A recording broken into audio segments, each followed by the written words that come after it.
1 जनवरी 1950 को रफ़तुल्लाह कुरैशी ने अपने जिस बेटे को पहली बार गोद में उठाया था, उसने उचक के आसमान छू लिया। आसमान पे इस चमकते हुए सूरज को हम राहत इंदौरी के नाम से जानते हैं। अपनी जवानी के 10 साल तो राहत ने ये जानने में निकाल दिए कि उन्हें जिंदगी में करना क्या है।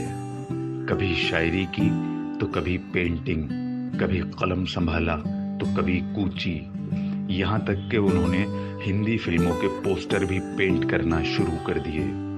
लेकिन जब एक बार जिंदगी की लगाम गिरफ्त में आ गई तो फिर उर्दू की वादी के हर गुलिस्तान में इन्हीं का चर्चा था।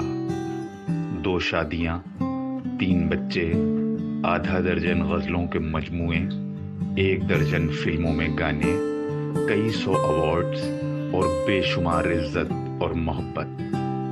राहत इंदौरी किसी एक जबान का शायर नहीं था, वो हिंदुस्तान के हर इंसान का शायर था, हर मोहब्बत करने वाले का शायर था। जब तक इस दुनिया में मोहब्बत करने वाले रहेंगे, तब तक राहत जिंदा रहेगा।